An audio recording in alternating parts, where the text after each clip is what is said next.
Sup, ladies and gentlemen, Akalon here, and welcome back to each of one of it. Of course, if you are new to the channel, thank you so much for joining us. I am very happy to have you here. We're looking at the Grimoire of the Shadowlands and beyond. We're going through everything that we know so far, everything that's sort of been leaked, although it's not leaked, it's just part of the teaser text in order to convince people to actually buy the book. And there's a number of very juicy things in here that we're going to be discussing. We're going to be reading you the passages, and there might be some speculation here and there. Generally, that's how my brain works. When I'm reading things like this, I immediately start speculating and thinking about different things. So feel free to speculate with me. But before you can do that, before you can get your license to speculate, you must first pay the taxes. And the tax in this instance is the free charge of a like button. It is your job to smash the like button to help the algorithm and to promote the videos. And then we get to speculating. So turn that little white finger blue. Clocks. And then, of course, for all the people that want more speculation and more live content, link to Twitch in the description down below. And for everyone that wants a podcast, behind the scenes looks, early access, Patreon is the place for you. So click the link in the description down below, become a patron, and join the revolution. And with that said, let's jump into the video. All right, so the first part of this is, of course, the Kyrian Covenant. This is page 82, so it's not really in order, it's just sort of text that's been shared. As mentioned earlier in this treatise, I have recently been afforded the opportunity to speak to living mortals who have pledged themselves to the Kyrian, and after earning their trust, they have told me a great many particulars concerning their covenant. This order convenes at the beacon of Bastion's light, known as Elysian Hold.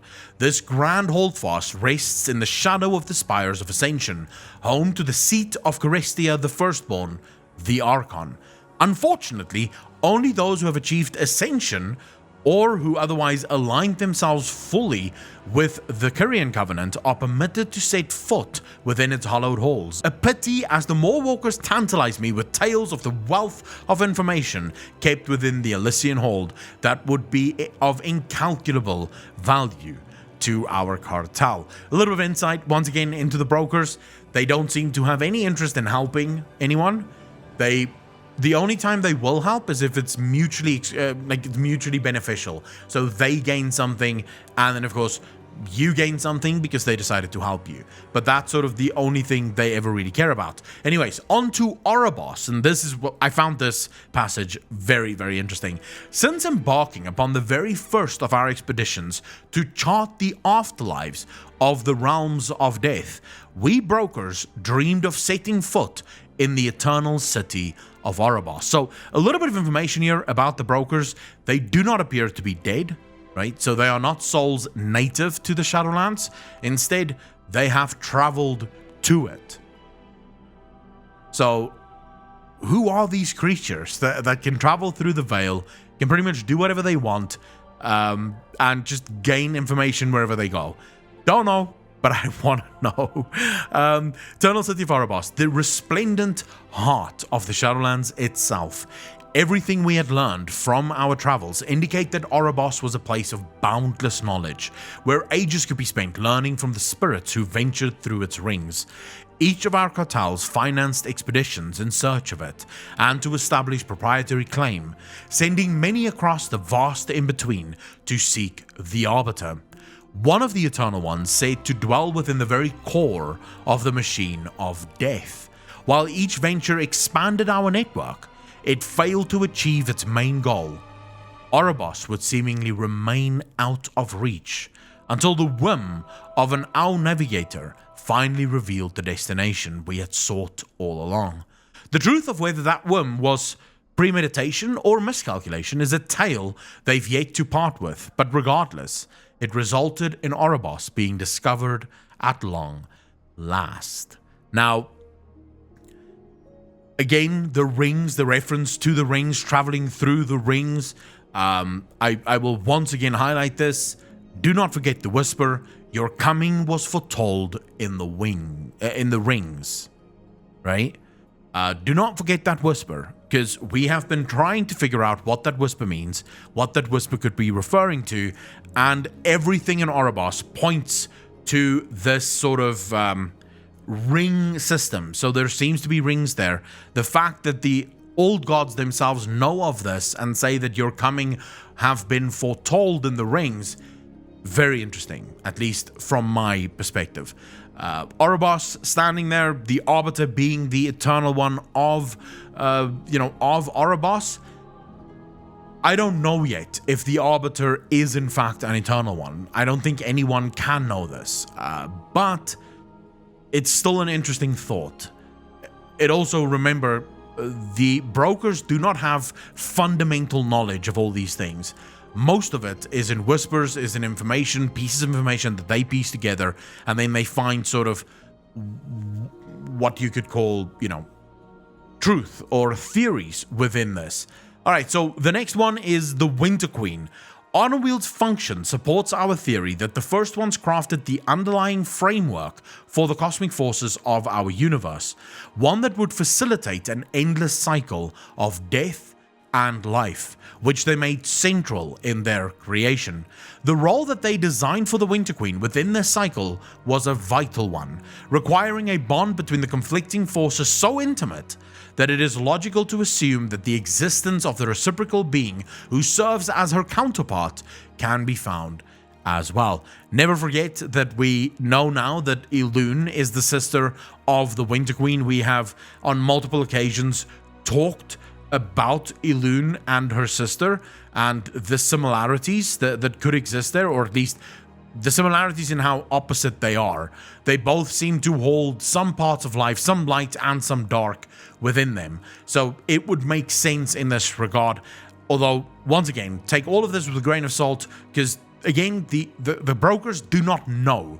They are theorizing, right? What is interesting is that even before they discovered Ardenweald, they had somehow gained information about the very creation of the universe and how the first ones created the universe.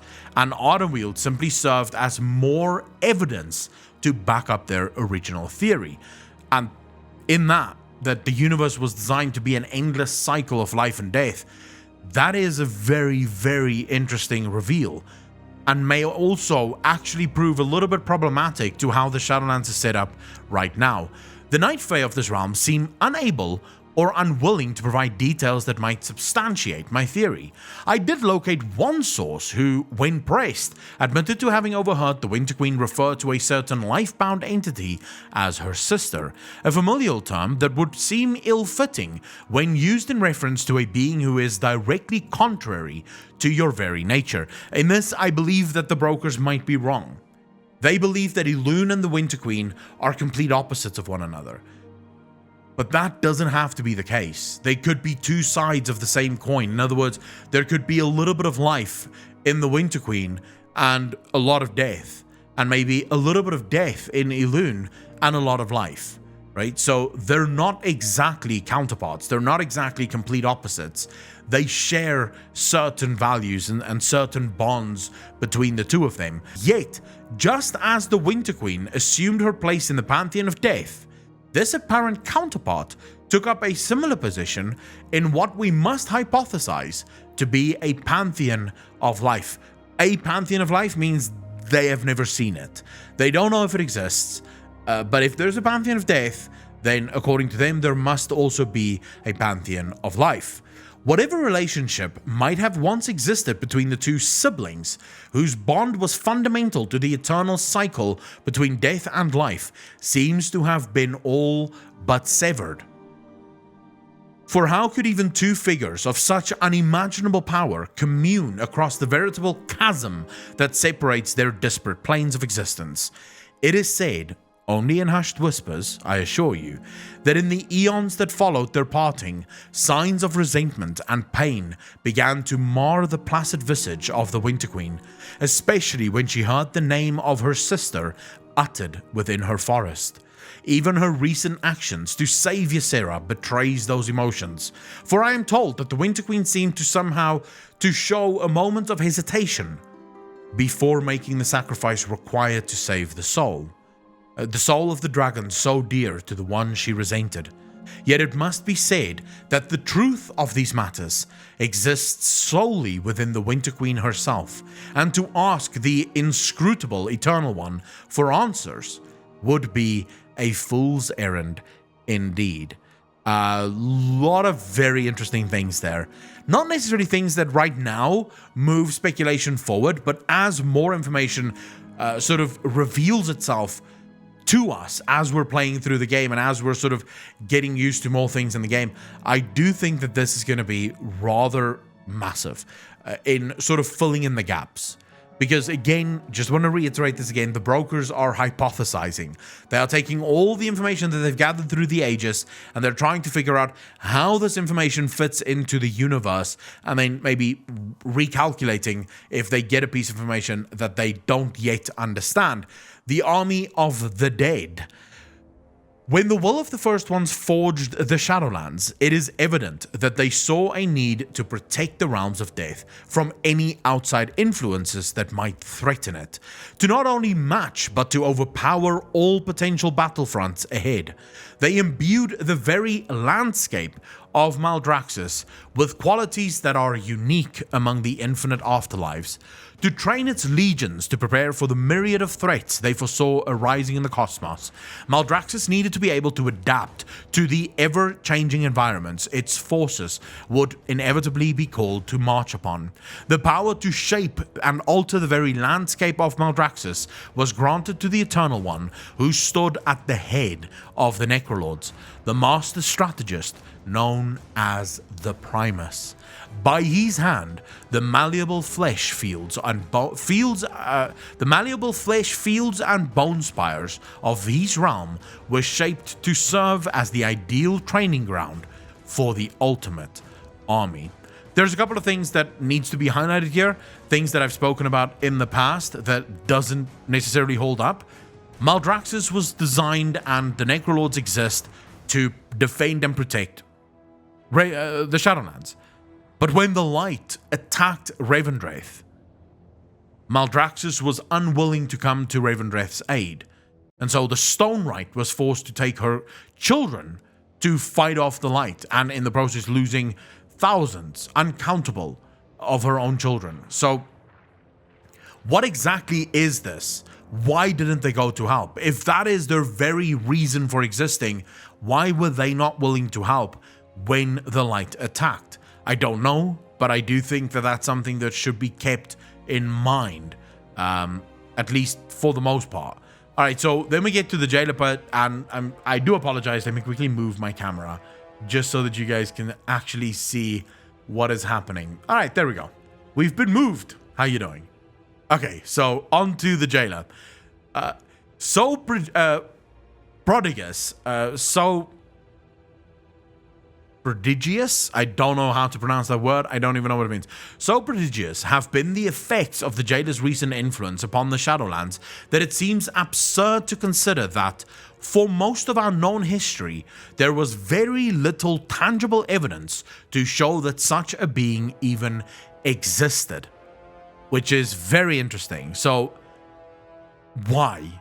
They sort of knew about most of the things that should have existed, yet the Jailor and the immense power that he holds escaped them for eons as they were looking and sort of charting the universe.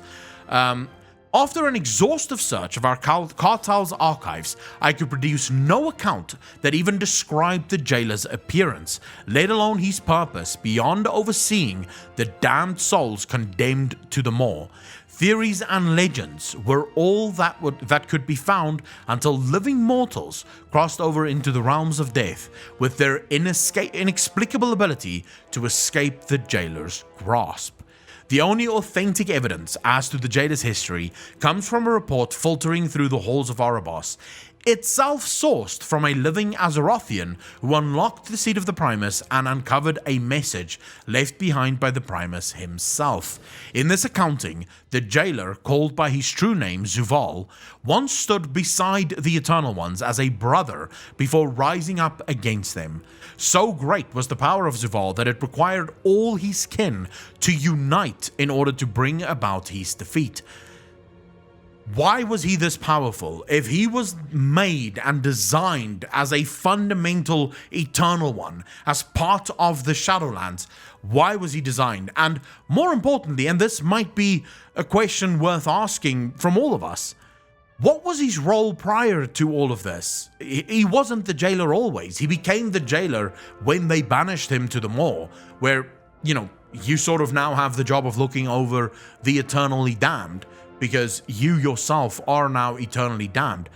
But what was his role before he became the Jailor, and why is he so incredibly powerful? What exactly? I don't know, right? I genuinely have no idea. As to what caused the conflict, the Primus's message does not say, but we know with certainty that for those crimes, the combined Pantheon of Death sentenced Zuval to become the Jailor of the one place they knew that he could never escape, the Maw. It can truly be said that the minds of such elevated beings as the Eternal Ones are beyond a humble broker's ability to comprehend. Yet, by the implacable nature with which they are said to have overseen their realms throughout the uncountable eons of the Shadowlands' existence, we must assume that the Pantheon of Death believed Zuval's confinement to be absolute and irrevocable. Irrevocable. So, can't be turned around. I just don't know how to pronounce it specifically. The message left behind by the Primus does not cite the reason he suspected the Jailor was scheming to break free of his bonds, but the evidence must have been compelling enough to draw the Master Tactician away from Maldraxxus into a trap that resulted in his downfall. So, again, I don't really know. We know that there's a chapter about Revendreth, but so far, we really don't know. I think this is insane. I cannot wait to get my hands on this book. I need this book because I think it's going to be as brilliant as the Chronicles was, probably even better. So, yeah, I'm very much looking forward to getting this book, reading it, and then telling you guys everything that is just going on in this brain of mine. But I want to hear from you. What did you think of this? Did you enjoy it? Would you like more? Do you think this... Are you as excited as I am for the book? Let me know in the comment section down below. Remember to slap that like button, hit that subscribe button, and smash that bell for more content like this. To all of the patrons, Twitch subs, and the YouTube channel members, thank you so much for your monthly contributions. It does mean the world to me. Thanks to you guys, this channel is still growing, and it's growing stronger every single day. I quite literally wouldn't be here without you, so I want to thank you from the bottom of my heart. Guys, always, my name is Akulon, and I will see you in the next one. Peace out, fam.